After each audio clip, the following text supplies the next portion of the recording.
the same things happening that happened with Assad, where my water broke first and I was not having any contractions. And so I already knew that, okay, my chances of VBAC are already looking kind of slim. So that was very devastating for me. But I was like still kind of hopeful. So I quickly went and took a shower. We got our stuff ready to go ahead and go to the hospital because I felt like there was no point in waiting. And because I didn't want to take any chances with infections and stuff. And so we go to the hospital. They check me in. They see if if I've been dilated at all or if I'm having any contractions. And as far as they could tell, contractions were just about just, getting started. But since my water had broken, they went out here and checked me in. So they did have me, I did want to walk around and stuff, and I did kind of was able to do that, but because my water was broken, like I kept just having gushes of water come out and stuff. And they basically were waiting to see how I was going to progress on my own before they gave me the, I did this in my last video and I still didn't look up the name of that medicine I'm talking about, where they give it to you to start labor or to push labor along. So that's what they were going to give me. It starts with a P, and I'm so sorry, I don't have the name. But basically they said, okay, let's see how you do on your own. So basically I wasn't progressing very much on my own, and they said, okay, let's see if we can give it to you. But then the baby's movement weren't up to what they would have liked it to be. He said he wasn't very active, and they can't take chances of giving me that if he's not being active and stuff. So they said, okay, let's wait until the morning and maybe, his activity picks up. So we waited till the morning, and I was starting to contract, but it was nothing bad at all. I could feel it. It wasn't bad. It wasn't getting strong or anything. I wasn't in like excruciating pain. And they checked me. I was about 4 or 5 centimeters, 4 centimeters probably. And but baby's movement was not what they wanted to be to give me that medicine. So they did let me go ahead and continue to see what my body was going to do on its own. And I think I probably got to maybe 5, 5.5, but I could just tell the contractions were not strong at all to be progressing like they should be. So around afternoon time, and one of the nurses, she kept kind of nudging me towards, okay, your water's going to be broken for 24 hours. Are you sure this is what you want to do? You can schedule C-section is better than an emergency C-section. So I did kind of feel that pressure, but at the same time, I also could tell from my body that nothing was happening and it wasn't going to happen. And at this point, I was just kind of ready to meet my baby. I was 37 weeks exactly. And I said, you know what? I know my body's not going to do anything. And just because he wasn't moving as much, that kind of worried me too. So I didn't want to take any chances. So I said, okay, you know what? Let's go ahead and do the C-section. I remember my mom was kind of upset with me because she said, wait it out and stuff. But I just knew my body, and I just thought that was the best decision. So they prepped me for C-section. And I'm telling you, my anesthesiologist this time was freaking amazing. Like, she was so involved, and she talked to me, and she, asked me, and she was like really caring, and it was amazing. And my nurse, who in the beginning I thought was kind of mean, turned out to be so nice, and she was just, I guess, trying to do what was best. And so we went in and did the C-section, and out comes the baby, and oh my God, he was like pale white. And I remember the first thing I'm thinking is like, why is he so white? But the nurses did say like his sugar levels were kind of low, so he was pale, but he's also very, very fair skinned. But he looked just like my dad, like from day one until today. He's 3.5 years old. He looks exactly like my dad.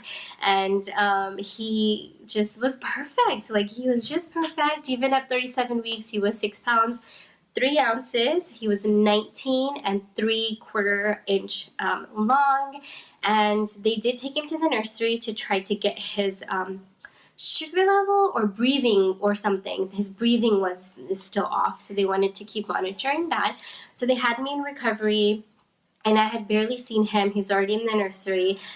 So when they were transferring me from recovery to my room, the nurse was able to stop in front of the nursery, and they brought him out, and I was able to see him. And I'll try to go ahead and insert a picture of that, because like that's when I really got to see him, and oh my god, this is just the best moment ever.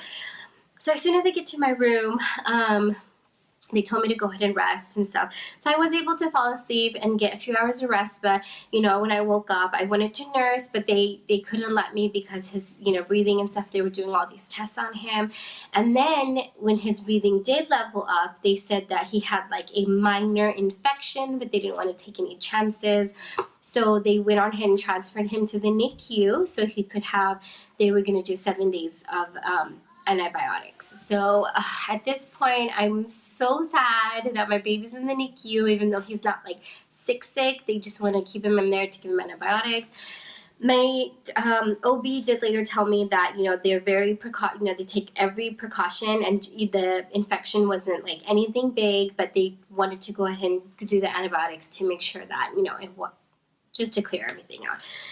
So my baby had like little pipes and stuff in him, and for the antibiotics, and it was just, so he was in the NICU for 7 days. They did let me stay at the hospital for 4, because I would go and I would pump and I would go feed him and stuff. And then once I was discharged, I went home, and I would go to the hospital twice a day. I would go in the mornings with my mom.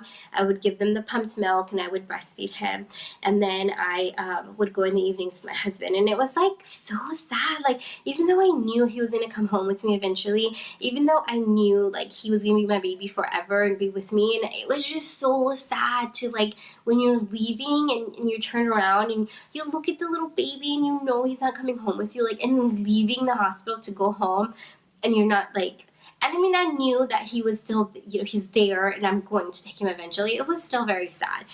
And, but on the flip side, because for 7 days I didn't have him at night, I got so much rest, you guys. And because I got so much rest, I healed so fast because I was resting and walking and, you know, going to the NICU and coming back, like walking. So I got a ton of walking, I got a ton of rest, and by the time my baby did come home, like, I was a whole new woman. I was recovered, I felt great, and I was able to give him my full attention, and it was amazing because he looked well rested, and because they were giving him, you know, formula as well as my breast milk, and at this point, you know, there was both. So my goal was to, like, really buck down and breastfeed him, and that's what I really wanted to do.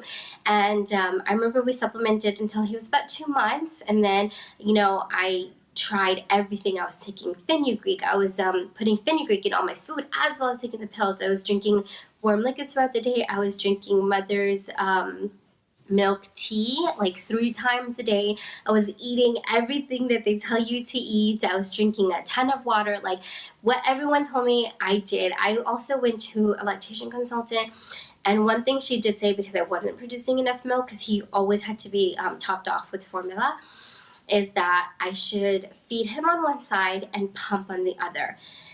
And that was the miracle I needed, because it increased my milk supply so much that I was able to stop giving him the formula, and as well as being able to feed him enough breast milk, I was able to store breast milk. So when I did start working again, at this point I only worked on Saturdays once a week.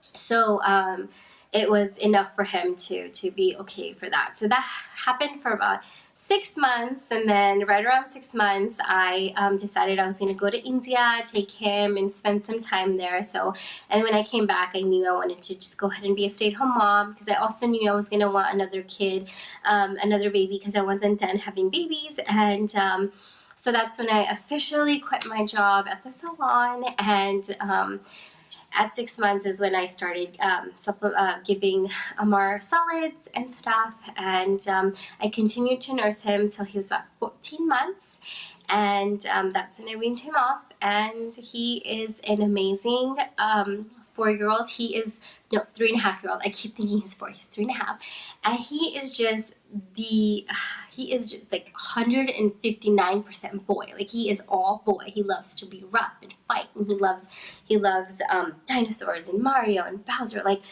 that's his thing. He is rough and tough, like his older brother is like so nurturing and so soft, and he is just like rah. And so it's great to see them play. And I thought, 6-year age difference is going to be a lot. Like, they're not going to enjoy their time together and stuff. But they have a great time together. They play, yeah, they fight a lot, but who doesn't? And they play a lot and stuff. So we are so thankful for Amar and all that he brings to our family and the excitement and everything. So he's amazing. So actually, I'm gonna go ahead and see if he can come say hi real quick, and then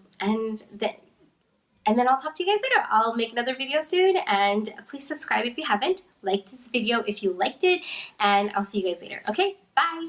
Go. Say hi. Hi. What's your name? More. How old are you? 3. Okay, say bye, guys. Bye, guys.